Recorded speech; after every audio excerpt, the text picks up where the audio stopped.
приятели! Щастлив съм, че съм отново на това красиво място, което се казва Хълмът на непобедимите. Тук бях преди 2 години и бях публикувал един клип, където помолих Бог, че да нареди така, че да дойда с наш екип от царски деца в село Козарево и да благовестваме и да послужим на Божието дело и да допринесем благословение за македонския народ, както и за македонските роми. Така че благодаря на Бога, че това е факт и днескашния ден на 5 октомври 2012 година аз отново съм тук, обаче не вече сам, както преди 2 години, а с екипа от царски деца Козарево, за който съм щастлив и благословен, че братята ми решиха да подкрепят тази идея. Бог им тури желание и те са готови да жертват и са готови да правят всичко, за да може Божието дело да расте в Македония. Така че ви приветствам и с благодарност към Господа за това, че минаха 2 години и ние сме вече тук. Това е факт. Така че Бог сбъдва мечти.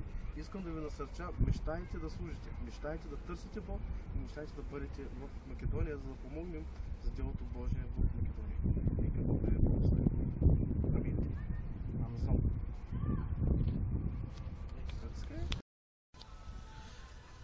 Здравейте отново от мен, брати и сестри.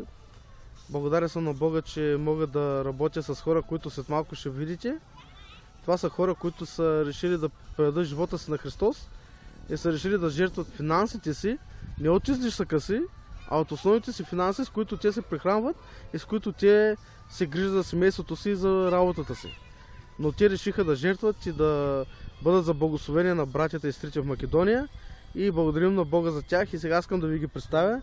Прекрасни млади хора, които са за пример според мен и вярвам и според вас, за пример пред всички, които искат да служат на Бога в младите си години, в годините на силата си. И дойде време да ви ги представя. Първият човек, който ще представя, е дякона в църквата Царски деца село Козарево, брат Иван Стоянов. Само Бога, брати и сестри, които нагледате. Благодаря на Бога, че може да бъдем тук в Македония, да служим на нашите брати и сестри, да ги насърчаваме, да продължават. Благодаря на Бога, че сме пристигнали благополучно и може да служим. С нощи бяхме в църквата тук в Прилеп, посетихме една прекрасна църква с брати и сестри. Сутринта бяхме при пасторите в тях, насърчихме го, помолихме се. Това е, Бог ни изпрати по Божията воля да бъдем тук и се надявам да дойдат още брати и сестри тук да пътуват, да служат. Сам Господ Бог е казал, излезте, отидете, работете за Бога. Амин. Благодаря на Бога. Прекрасен призив, Бог да те благослови. Сега е време да представим и другия брат Данчо. Слава на Бога, брати и сестри. То с думи е трудно да се опише. Дано Бог така да нареди на вас и вие да дойдете тук, да видите какво е изживяването, неповторимо. Да прославиш Бога, да видиш християни, да насърчаваш, да се молиш за тях, да ги укрепваш. Надявам се този клип да ви насърчи и да предприемете и вие един ден едно такова пътуване сред Европа, пък и където и да било, да мисионерствате така както мисионерстваме ние. Повярвайте, голямо благословение, много приятно, незабравимо изживяване, просто е нещо страхотно. Слава Господа, Бога ти благословя за призива към младите хора. Брат Петър. Слава на Бога, брати и сестри, значи благодарим на Бога, че сме тук в Прилеп, това в Македония, в тази държава. Значи Бог ни изпрати да послужим на тук тези братя македонци. Наистина, просто нека Бог да не използва Той както иска, а не ние както искаме. Значи сега е часа някъде към 2, значи очакваме до 5 часа и да тръгнем да се молим по домовете. Наистина, нека Бог да ни употребява, наистина нека ние да ги спечелим, не по-точно Бог да ги спечели, нали? Благодаря на Бога. Амин. Амин. Благодаря ти, брат Петре. Брат Стоян. Здравейте на всички. Искам да ви кажа, че наистина това е едно много благословено време за всеки един от нас, защото просто усеща се, че Бог е с нас, с всеки един от нас. Духът на Бога е с нас и просто тези хора наистина се нуждаят от подкрепа, от християнска подкрепа и молим всички, които сега гледате това. Наистина всеки един, който може да дойде в Македония и наистина да помогне на тези братя, защото наистина се нуждаят от християнска подкрепа. Амин. Брат Петър? Здравейте, братя и сестри. Ами, какво да кажа? То повечето се каза, но наистина страхотно изживяване. Много благоприятно за нас. Надявам се също така за нашите гости от Македония. Ами, да ви кажа, много е хубаво. Красива страна е Македония. Има планини, реки тук. Много е хубаво. А за братята и сестрите просто чудесни хора. Много гостоприемни, топли хора са. Добри християни. Слава на Бога. Амин. Слава на Бога. Сега дойде ред за брат Колю. Добър ден на всички зрители, които ни гледат в момента. Много съм щастлив, изпълнен с Божия дух за това, което се случва тук в Македония.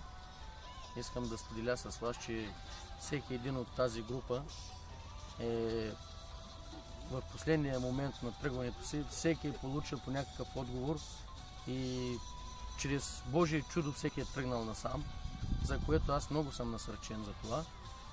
И благодаря също на Бога за тези хора, които са тук в Македония, на които сме дошли да служим, че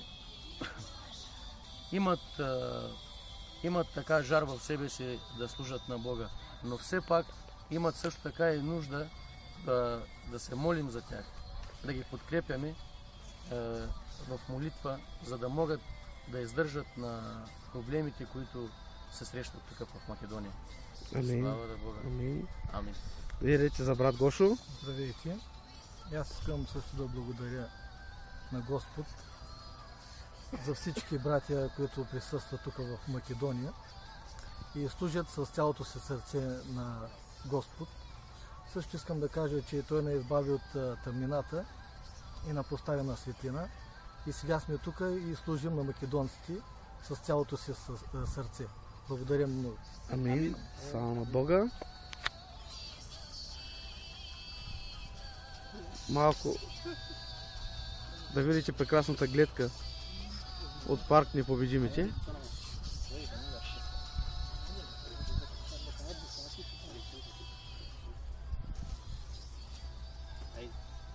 Така изглежда нашата компания.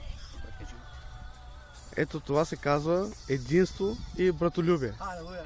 Хванати ръка за ръка, прегърнати и никой не може да ги отдели. Слава на Бога за тези хора. Благодарим също и на пастора, да кажем. Слава на Бога.